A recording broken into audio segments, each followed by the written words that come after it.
Hey guys, and welcome to today's video. I'm going to be doing a pregnancy Q&A tag that my friend Natalie Renner tagged me in. I'll leave her channel down below as well as the video that she did, because if you guys watch Natalie, and if you came over from Natalie's channel, hey, I'm Joelle, you're probably going to watch this and be like, are Natalie and Joelle the same person? Because we are so much alike. So I love doing Q&A, so I want to get right to these. Just kind of a little background on me. This is my second pregnancy, but this tag is just for this specific pregnancy, even though I know I'm gonna probably talk about my other one too. But question number one is, how and when did I find out I was pregnant? So in the beginning of November of 2017, I was on a trip and we were coming back from that trip, and I was just grossed out by a sandwich that I had ordered, and it had mayonnaise on it. And I told my friend that was traveling with me, my business partner, like, girl, I'm pregnant. And she thought I was kidding, and I'm like, no, like, I am pregnant. I started having food aversions like almost immediately after conception. And then I got home and I just kind of had this off feeling. And I took a pregnancy test on November 13th, I think it was. I have a video of it, so I'll leave it down in the description below. And it was negative because it was too early to test. I tested about a week and a half later, and the pregnancy test was positive. So I found out between like 3 to 4 weeks pregnant that we were expecting baby number 2. And then question number 2 is, how did I feel? And I would assume it was like, how did I feel about the results of that pregnancy test? Honestly, I was just kind of shocked because I didn't think it was going to happen so quickly. I knew I wanted my kids to be kind of close in age. And when I stopped taking birth control, I was like, it's gonna take a little while, you know, like, it's not gonna happen almost immediately. And the month prior, I did a video talking about Bryce probably being an only child, which I will link down below. And isn't it funny, like, you say, you know, we're just having one because I do have a condition that makes me high risk for my pregnancies. And a lot of you who are subscribed to my channel are also my Incompetent Cervix sisters, and you know it's just a scary thing because it is a really high percentage of losing your pregnancy in the second trimester. So I was like, Bryce is gonna be an only child. A month later, I find out I'm pregnant. So I was really quite shocked, but I also had faith in trusting that this was the best plan for us. Question number 3, how old was I when I found out that I was pregnant? I 28. Am I 28? Yep, I think I'm 28. How did I tell my partner? So I took that negative pregnancy test. They're the one that turned out negative, and I didn't tell my husband I took it. I woke up like a week later, took that pregnancy test at like 5 in the morning because I wake up earlier than the rest of the people in my household. And I took the test and it was positive, and I was like freaking out, waiting for my husband to wake up.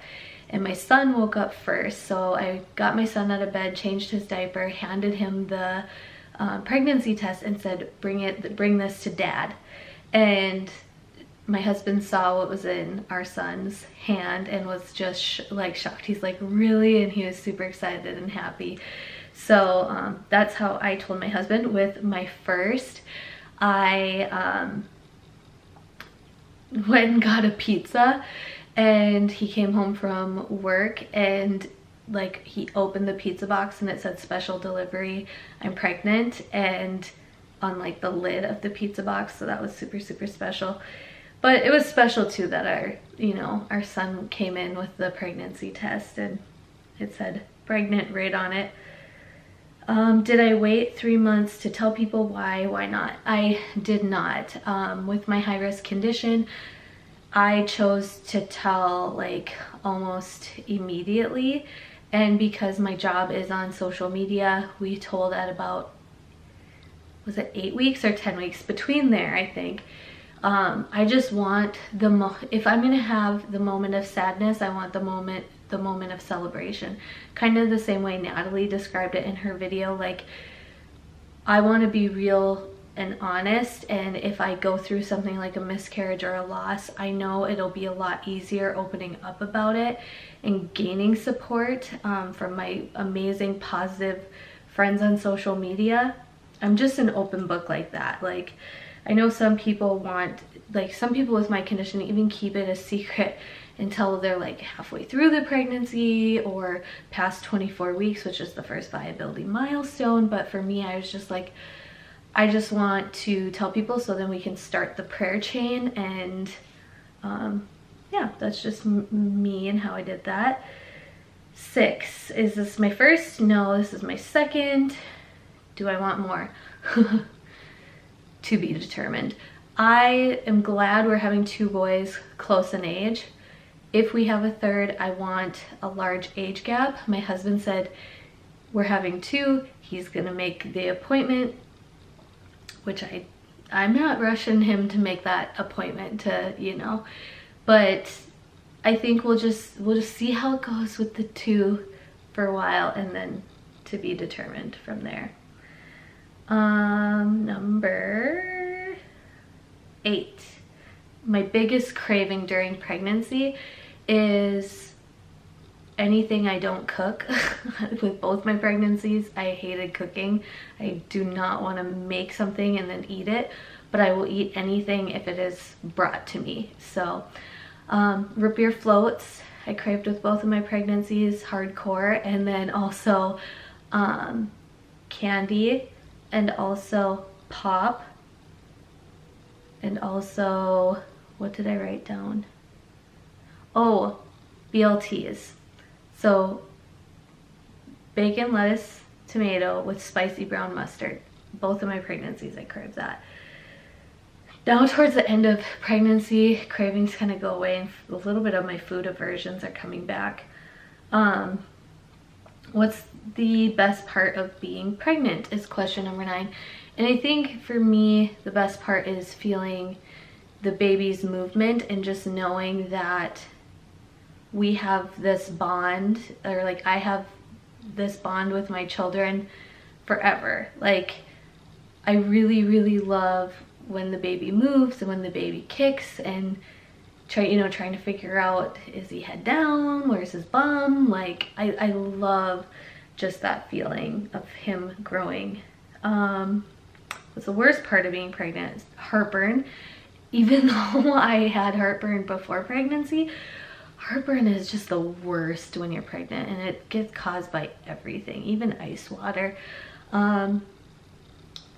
Incompetent cervix is the worst part of being pregnant. The anxiety that comes with that. I have to have, so basically with the condition that I have to have a procedure done where a cerclage or stitch is placed around my cervix to help keep it shut. It's a very risky procedure, can be high in infection, it can fail. Your cervix just basically doesn't hold the baby in, and there's a lot of extra appointments, procedures, like things that come along with that. So I think that's like the worst part of pregnancy, and slowing down. Like I said in my 33-week update, I've been doing a lot more. I've been living fairly normal, but in the back of my head, I know it's best for me to just like chill and relax and not do too much.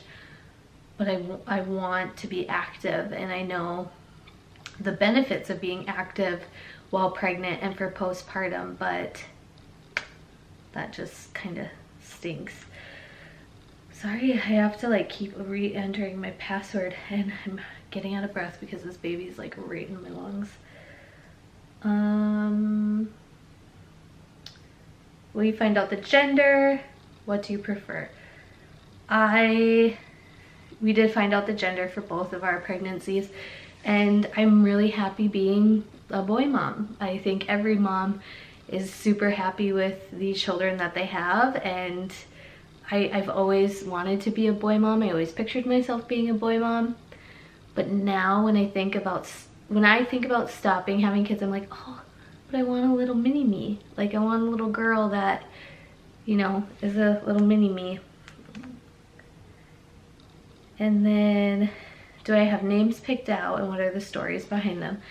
We do have a list of names, one of which is our preferred name, but we are not sharing. What's our birth plan?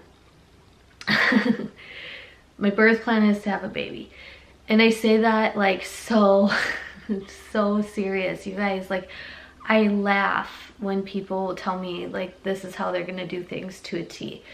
And I know, like, if you don't have a failing to plan is planning to fail, but I think what went so well with my first labor and delivery was I went with the moment. I didn't have expectations. I didn't have, you know, things that I was like, we have to do it this way. And it went perfect. I hope that this labor and delivery goes just as well as my son's. I will also link down below his labor and delivery story. So my plan is get an epidural.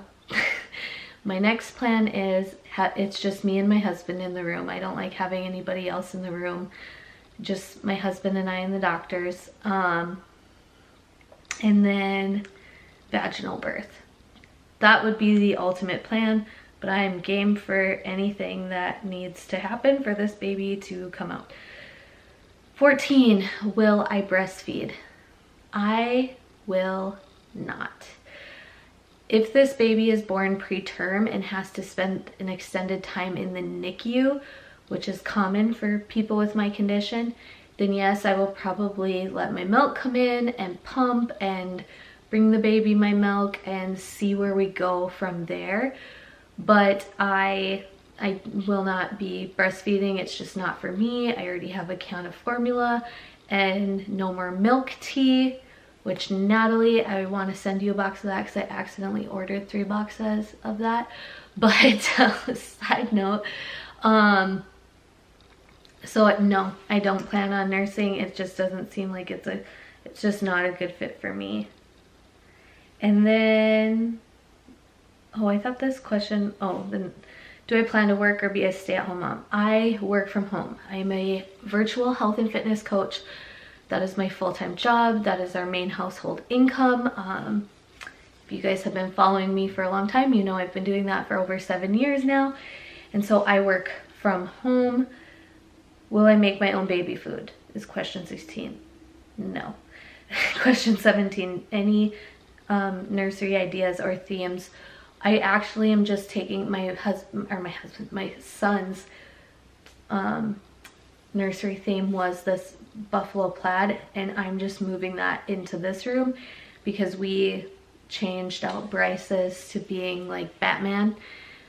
And this is funny. This is gonna make the video kind of long, but we built this house and we moved in a little less than a year ago.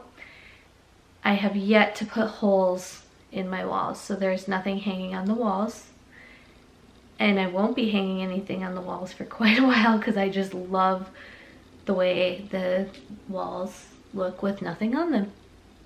A lot of people think that's weird, but I like it.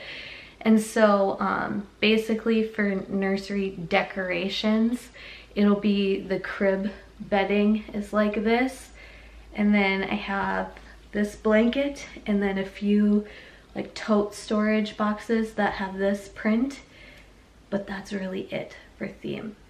I don't like hanging things on the wall. It also gives me anxiety big time when people sleep with stuff over their beds, especially when they put things over their kids' beds. Like, oh, do you know how many times I visualize just pictures falling from the wall and it happens, and I just don't want that to happen. So anyways, thank you guys so much for watching this Q&A. I truly appreciate it. I will leave Natalie's video and channel down below. If you guys go subscribe to her, you're gonna be quite shocked on how much we are alike in our views of things. Like, we are pretty dang similar. So I know you guys will enjoy Natalie's channel, and have a great day.